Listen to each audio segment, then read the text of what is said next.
Close your eyes for a moment and picture this. It's late at night, and the world outside is finally still. The hum of the day has faded, but instead of peace, your mind is wide awake. Thoughts, one after another, begin to pile up like bricks. Why did I say that today? What if I mess up tomorrow? Why can't I be better, stronger, happier? Negative thoughts are like invisible chains. You don't see them, but you feel their pull. Heavy, relentless, and exhausting. They don't just sit in your mind like fleeting clouds. They burrow deep, turning whispers into shouts that echo with every heartbeat. And no matter how hard you try to shake them, they cling tighter, as if they've claimed you as their home. Think about it. How many times have you found yourself stuck in that spiral? It starts with one small doubt, maybe about your ability to handle a task, or a memory of something that didn't go as planned. And before you know it, that single thought has grown, wrapping itself around your self-esteem, suffocating the good, and leaving you with nothing but the bad. Negative thoughts are masters of disguise. They wear the mask of reason, pretending they're just here to protect you. Don't try that, you'll only fail.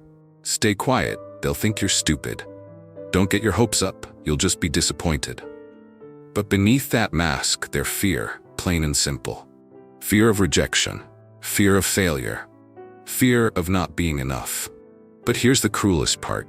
These thoughts aren't always loud. They're subtle, sneaky, and persistent. They don't barge in, they creep. One moment, you're feeling okay, and the next, there's that familiar ache in your chest, that tightness in your throat, and you can't even pinpoint when it started. It's just there. Like it's always been there. I want to tell you a story. There was a man named Daniel. To everyone else, Daniel had it all together. A good job, a loving family, and a sharp sense of humor that made people laugh even on their worst days. But Daniel? He didn't see any of that.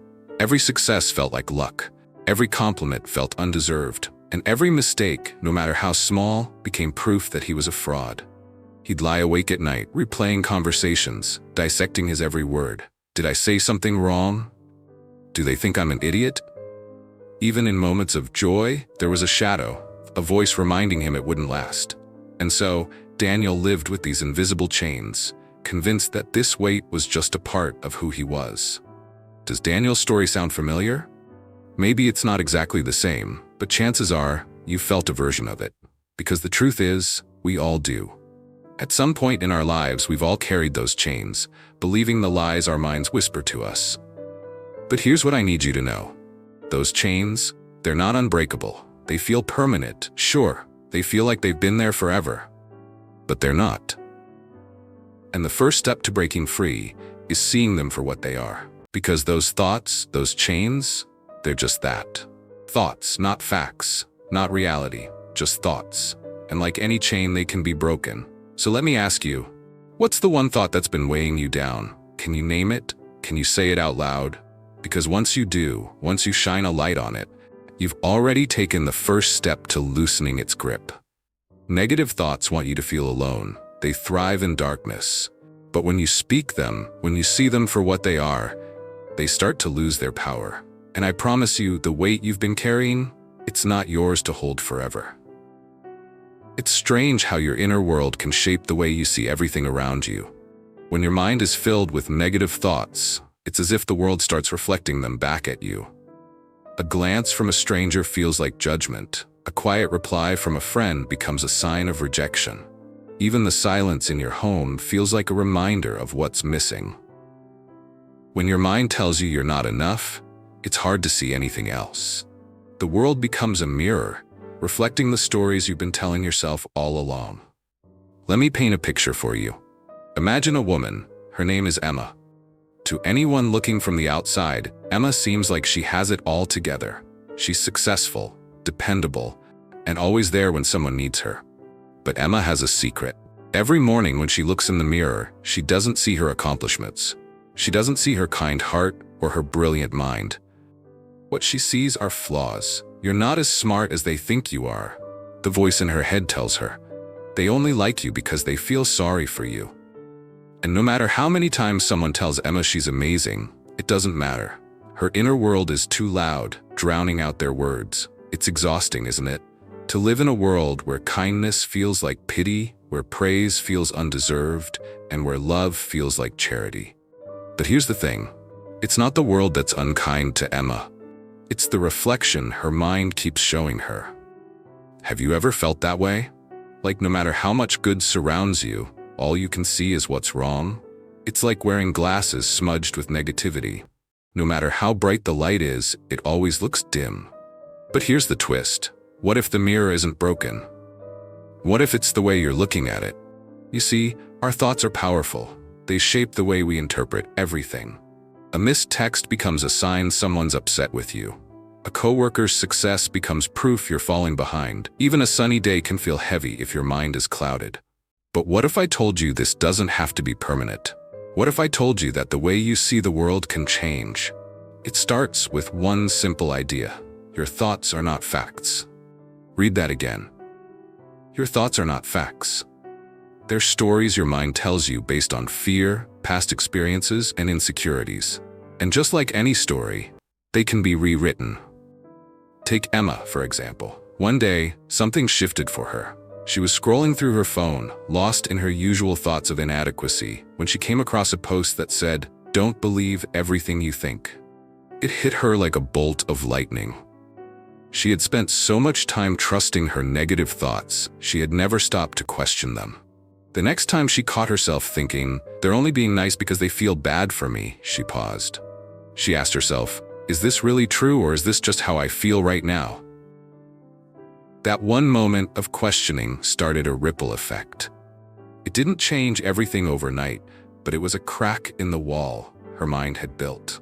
And through that crack, a little bit of light began to shine through. What about you? When was the last time you questioned a thought that hurt you? When was the last time you stopped and asked, "Is this really true?" Because here's the thing. When you start questioning your thoughts, the mirror starts to change. It doesn't happen all at once. At first, it's like wiping away a tiny smudge. But over time, as you keep questioning, as you keep challenging the lies your mind tells you, the smudges start to fade. Eventually, you begin to see the truth. You're not the person your negative thoughts make you out to be. You're more. You're stronger. You're capable. And you're enough, just as you are. The world is still the same. The people around you haven't changed. But the way you see it, that's where the magic happens. And it all starts with this one question. What if this isn't true? Because when you ask that, you're not just questioning your thoughts. You're breaking the mirror that's been keeping you trapped. Change doesn't always come in dramatic waves or sweeping transformations. Sometimes it starts with something so small, it's barely noticeable. A single thought, a single question, a single moment of clarity. For Emma, it began with a notebook. After reading that quote, "Don't believe everything you think," she decided to try something she'd never done before. She wrote down one of the thoughts that had been haunting her. "I'm a failure." It wasn't easy. The words felt heavy, as if putting them on paper gave them more power. But she did it anyway. And then, staring at that sentence, she did something even harder. She questioned it. "Is this true?" she asked herself. "Am I really a failure, or is this just how I feel today?" At first, her mind fought back. It threw every mistake, every shortcoming, every what if at her. But then she noticed something. Not everything her mind was saying was true. Some of it was exaggerated, some of it was outdated, and some of it was just plain wrong. And that's the thing about negative thoughts. They're convincing, aren't they? They know exactly where to hit, what buttons to press, and how to make you doubt yourself. But here's their weakness. They're not facts. They're just interpretations, often shaped by fear, past pain, or unrealistic expectations. When Emma started questioning her thoughts, something shifted. That single sentence, "I'm a failure," didn't hold the same weight it once did. It was still there, lingering in the background, but it wasn't as loud. And for the first time in a long time, Emma felt a flicker of hope. It's like this. Imagine your negative thoughts are like a storm cloud. They block out the sun, making everything seem gray and heavy. But questioning those thoughts, it's like poking a tiny hole in that cloud. At first, the hole is small, and the sunlight barely gets through. But with each question, each challenge, that hole grows bigger. And soon, the light starts to pour in, pushing the darkness away. Emma didn't stop at one thought. Every time her mind whispered something cruel, she wrote it down and asked herself, is this true? Or is this just fear talking? Over time, she started noticing patterns. Her thoughts weren't random. They were tied to her insecurities, her past experiences, and her fear of failure. And here's the powerful part. Once you recognize those patterns, they lose some of their power. It's like seeing the wires in a magic trick. What once felt overwhelming and mysterious starts to make sense. Emma also realized something else. Changing her thoughts didn't mean ignoring the negative or pretending everything was perfect. It meant giving herself permission to see the full picture. Yes, she had made mistakes. Yes, she had moments of doubt, but she also had successes, strengths, and reasons to be proud. And those mattered just as much. I want to pause here and ask you, have you ever tried this? Have you ever written down the thoughts that hurt you and looked at them from a distance? It's not easy. It requires courage to face your own mind. But it's worth it. Because when you take those thoughts out of your head and put them on paper, they lose some of their power. They stop being this overwhelming storm and start becoming something you can work with. And here's a little secret. You don't have to do this perfectly. There will be days when the negative thoughts feel too loud to question. That's okay. What matters is that you keep trying, even if it's just for a moment. Because every time you question a thought, every time you poke a hole in that storm cloud, you're creating space for something new. For Emma, that space was filled with self-compassion. Instead of beating herself up, she started asking, what would I say to a friend who was feeling this way? That question became her anchor. It reminded her to treat herself with the same kindness she so freely gave to others. And here's what's amazing. The more Emma practiced this, the quieter her negative thoughts became. They didn't disappear completely, because let's be honest, they never really do, but they stopped controlling her. They became background noise instead of the loud, commanding voice they once were. So, what about you? What would happen if you took one thought, just one, and asked yourself, is this really true? What if you gave yourself permission to rewrite the stories you've been carrying? Because those cracks in the armor, they're not weaknesses, they're openings. Openings for light, for growth, and for the truth of who you really are. You know, we often think change has to be big to matter. A grand gesture, a life-altering decision, or some magical aha moment that transforms everything overnight. But what if I told you it's not about the big things? What if I told you that the smallest shifts can carry the greatest power? Let me tell you about James. He was someone who lived in survival mode, constantly running from one worry to the next. His days were a blur of stress, doubt, and overthinking. Every little decision felt monumental. What if he chose wrong? What if he made a mistake? And so James did what so many of us do. He avoided. He stayed in his comfort zone, even though it wasn't comfortable at all. But one day, something changed. It wasn't dramatic. There were no fireworks, no life-altering epiphany. It was just one small moment. James was walking home from work, replaying a conversation in his mind, convincing himself he had said the wrong thing, when he noticed a bird on a fence. The bird was perched there, completely still, as if the world had paused just for it. And for a fleeting second, James stopped too. His racing thoughts quieted, and he simply watched. It was the tiniest pause in his chaotic mind, but it was enough for him to realize something. His thoughts weren't the same as reality. That moment became a spark.